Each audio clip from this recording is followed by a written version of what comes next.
Hello and welcome to episode one of the Papaya Rules podcast. I'm your host, Matt, and in the content I make, this is normally the point where I would say if you're new to the channel, make sure to subscribe down below. But you're all new to the channel, so I'm going to give myself a quick 30-second introduction before we get into the madness of what we saw in Baku over the weekend. My name is Matt, as I've already told you. I'm a McLaren fan. My first race, which is something we can talk about now given the success of this season, was Sochi 2021, one that I'm sure you all remember with very differing memories depending on if you're a McLaren fan or not. But the emotion of all that got me invested in the sport. I became, of course, a Lando Norris fan and eventually a McLaren fan, and enjoying the success that we're seeing at the moment. I haven't had that much success in the other sports that I follow. I was very lucky as well to attend my first Grand Prix in person a couple of weeks ago in Zandvoort.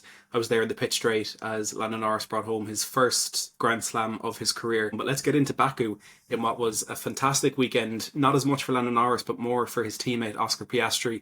And there's quite a lot to get through and talk about in this one. We're going to talk, of course, about that yellow flag, the controversial yellow flag on Saturday that interrupted Lando Norris's qualifying. We'll also look at how he helped his teammate in the new look Papaya rules in Baku on Sunday. We'll also talk about the immense defending from Oscar Piastri to bring home his second career Grand Prix victory. Lando in the end of that race as well, getting ahead of Max, and even though it wasn't by much, cutting the lead that Max Verstappen has in the championship. We'll also take a look at the collision between Perez and Sainz, and also looking ahead to what the future might hold for McLaren Academy driver Gabriel Bortoleto as Franco Colapinto joins him in the race for that Sauber seat next season. But let's start on Saturday, and I don't want to go into too much detail into the controversy of that yellow flag, which ended Lando Norris's qualifying in Q1. But there's a few points that I just want to get into and I want to talk about. Initially, when it happened, of course, there was a lot of confusion when you see Lando pitting at the end of Q1 with him down in P17. And for those who were watching on Sky Sports, you may understand the confusion that I experienced, where it looked initially as though that yellow flag had come out before Lando's entry into turn 16. And later turned out that was a white flag, which was showing up on the screen on the side of the track.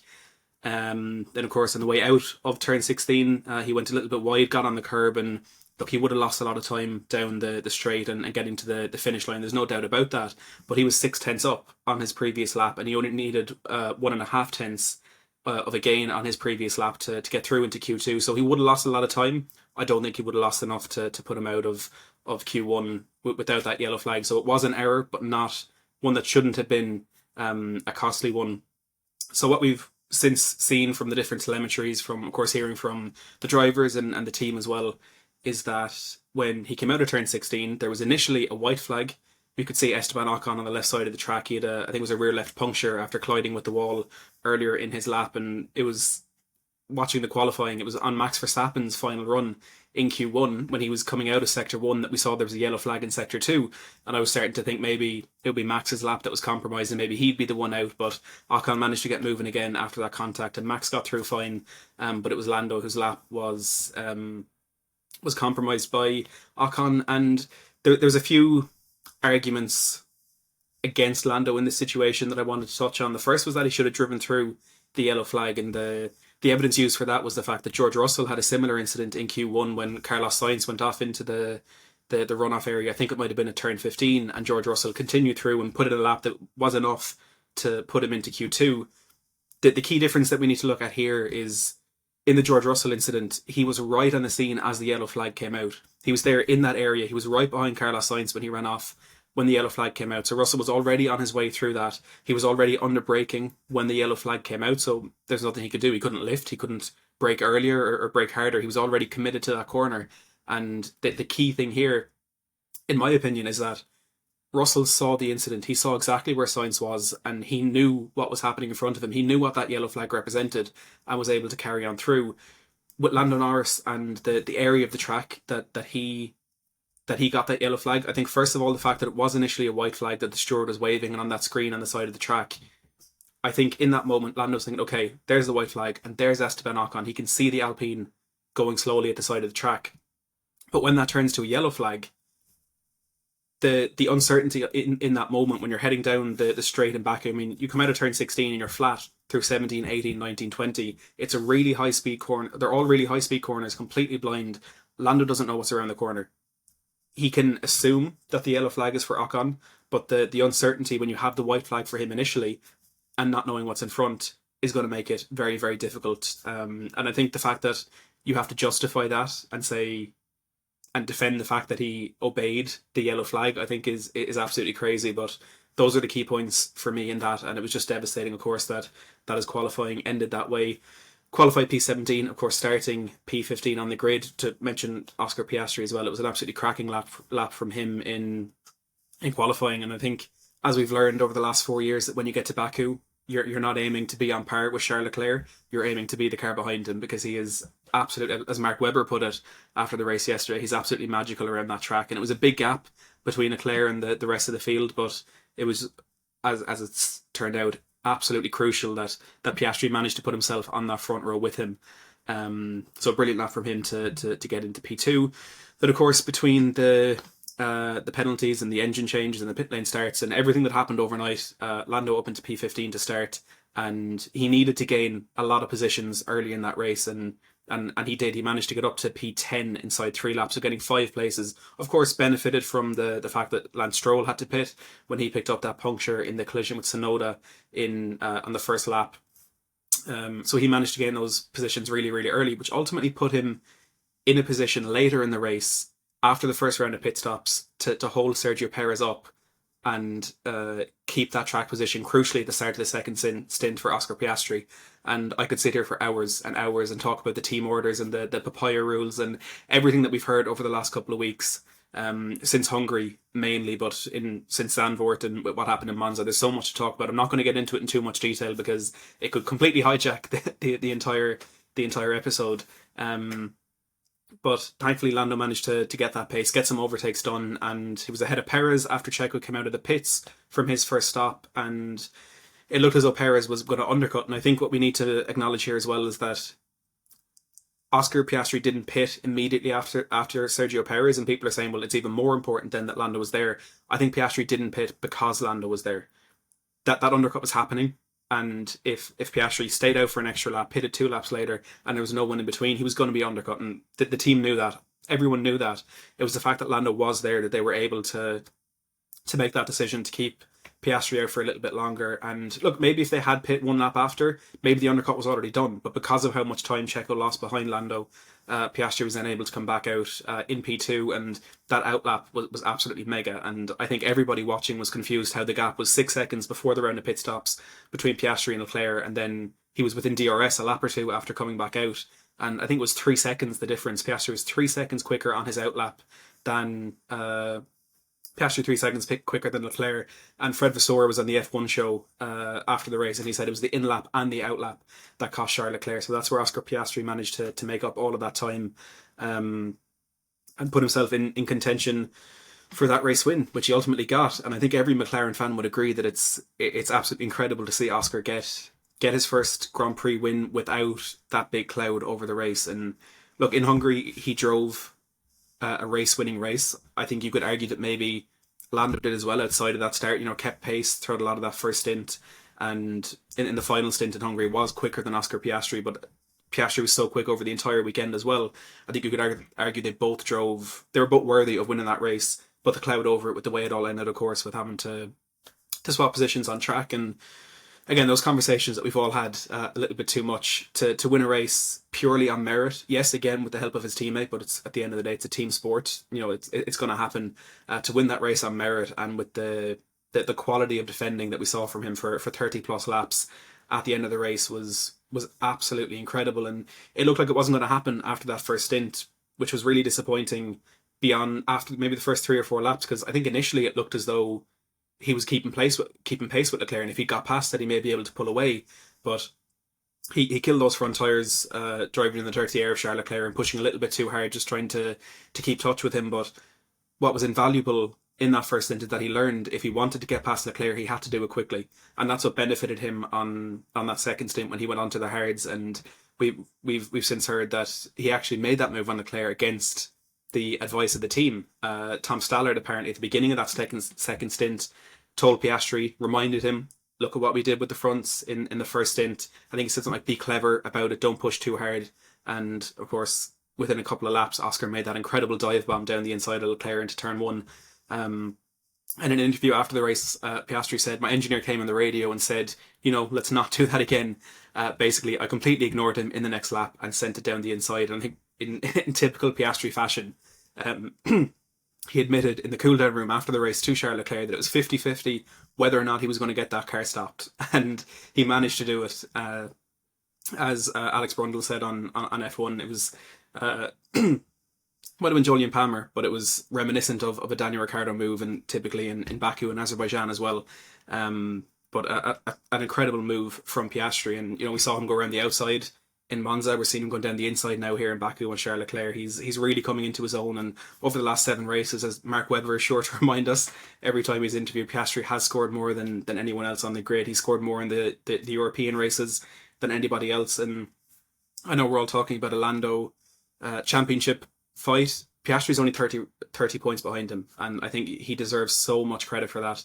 He is future world champion material. It could be a lot quicker maybe than people were expecting, but it just felt like a coming of age for him with the quality of that drive and the way he soaked up all that pressure from Charles Leclerc and learned from his own move on Leclerc that it was, even when it looks as though the Ferrari might be a little bit too far back to defend that inside line, and he was just so aggressive but fair in the way that he raced and in the way that he defended. And I suppose there's nothing else I can really say about the performance that the experts haven't already. But yeah, from a fan perspective, just incredible to see him win that race in the fashion that he did. And further back, he wasn't the only McLaren with the pace, because after an incredibly long stint on that hard tyre, which was filled with, I suppose, a lot of frustration for Lando Norris. In the first 5 or 6 laps, he was stuck behind Tsunoda, who picked up damage in his side pod in that battle with Lance Stroll, which I think in a weird way might have benefited Lando Norris in that first stint, because when he eventually got past Tsunoda and up into P10, there was 4 seconds in front of him until he got to the back of the Hasses and Oliver Behrman, and maybe that just helped him manage the tyres a little bit better at the beginning of that stint, and he didn't have to push them all the way early on, driving in the dirty air from the start of the race. So in a roundabout way, maybe a benefit there. And I know it's when you gain 11 places in a race and you gain points in your championship contender after starting 9 positions behind him on the grid, of course you want to look at the positives. The only negative or what if, and don't start with the Norris slander names, that I'm looking at is, if he hadn't been stuck behind Alex Albon for so long, could he potentially have ended up in the podium? Because he only finished 4.8 seconds behind George Russell, and the pace that he had in that mediums was unmatched by anyone on the grid. 20 plus seconds he made up on Verstappen in the final 13 laps, but just stuck behind Albon, and we know typically how quick that Williams is in a straight line, and we know how incredible Alex Albon is at defending. It just came maybe at the wrong time for Lando. There was another driver on that same strategy that got in the way and prevented him advancing through that track, through the grid. But I think it was lap 34 when Alex Albon pit, and then you're looking for Lando Norris. Can he extend that gap ahead of Alonso that would allow him to pit and come out ahead of Alonso? Because Colapinto was, I think, within 1.5 seconds of Fernando Alonso for that entire part of the race course. Albon had come out as well. I think the Hasses were in the fight there too. So we needed to find the pace after 34 laps on that hard tyre to extend that lead over Alonso, and he was the quickest man on the grid as he did it. He pulled away from Verstappen on the fresher tyres. He was overtaken by Sainz, yes, but he managed to defend Verstappen initially and then pull away and extend that gap. Pitted out ahead of Alonso, and it was a 13 lap drive as quick as you can. And Will Joseph said it to him over the radio as well. Imagine Andrea Stella on your shoulder saying no wheel spin out of every corner. And it's another one of those McLaren team radios that just seemed a little bit weird, but Oscar Piastri was asked about it in the press conference after, and his reaction as well just made it seem as though it is another one of those inside jokes in the team. But he put out incredible laps. He got the fastest lap, did Lando Norris, by 1.6 seconds. Crucial point. And one thing that I missed in the live watching of the race, which I've since seen back, was that just before that VSC came out for the collision between Sainz and Perez, Verstappen had pitted for soft tyres and was going to get that extra point, which would of course have been a 2-point swing in the championship had he managed to do that. But the VSC came at the right time for Lando, of course, with the caveat that the most important thing is that everyone is okay. It came at the right time for Lando, and it's helped him gain an extra 2 points in the championship, because on a soft tyre in the last lap, Max would have taken that fastest lap from him with relative ease, I should say. But yes, another phenomenal drive by Lando. And as he said, Sunday, fantastic. The weekend as a whole, they look back with disappointment because the pace that was in that car and with what Oscar Piastri managed to pull off, there could have been a lot more points in that for Lando Norris. But on the topic of that collision between Sergio Perez and Carlos Sainz, there's a lot of discussion about who was at fault for this, and the stewards have ultimately decided it was a racing incident. They look back at particularly the line that Carlos Sainz had taken between turn 2 and turn 3 for the previous laps, and on all those laps he was veering left in towards the centre of the track after, of course, taking the wide line through the corner. They decided it was a racing incident. I think if you had to assign blame here, I will be looking at Sergio Perez and saying that he could have done more to avoid the collision. First of all, he was behind, and regardless of the line that Sainz took in the previous laps, he has the right to defend in the way that he wants. He's ahead of Sergio Perez. He can move across there and force Perez wide into the wrong line for the next corner.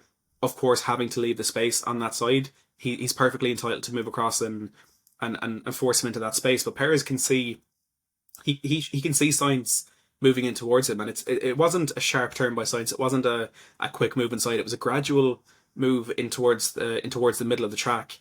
And I think you also have to mention that, and I'll put an image up on the screen here so you can see it, the way it is between turn 2 and turn 3, where Sainz was driving on that white line, half his car across the white line towards the wall. If he kept that line, he goes into the wall. The wall comes back in towards the track. The angle of the white line changes as you move up that straight.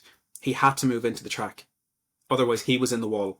And for me, Perez has to avoid that. And I think it's important that penalties aren't just for causing incidents. They're also for failing to take evasive action. And Checo had the responsibility there to take evasive action. He didn't do it, clipped the rear left of Sainz, and they're both in the wall. So for me, not the worst collision or not the worst blame you can ever put on somebody. I think Perez should have done a little bit more to prevent that from happening. But with 2 laps to go, it's completely changed the picture of the constructor standings. McLaren top for the first time since 2014, and by 20 points as well. It's a 28-point swing this weekend, with both McLarens finishing ahead of both Red Bulls. A huge haul of points, and one that could prove crucial at the end of the season. The other main talking point of the weekend is the McLaren rear wing, and in Monza it was the front wing, the flexi wing, which the FIA came out and said essentially there is no problem with. I think it's interesting the way the FIA phrased their reaction to that. They said, first of all, they have cameras that have a much better angle of what's happening in that front wing than the onboard cameras that people were using to look at the way that front wing was moving in Monza. This time it's the rear wing, and I'm not an expert, so I'm not going to go into I can't go into too much detail. I won't waste your time. But essentially, the issue that some people are having with this McLaren rear wing is that in the high speed, it flexes to create a small gap. Not DRS, but the same principle as DRS. That it creates a small gap in that rear wing, which allows more airflow to pass through and ultimately reduces the drag and increases the speed that the car has in a straight line.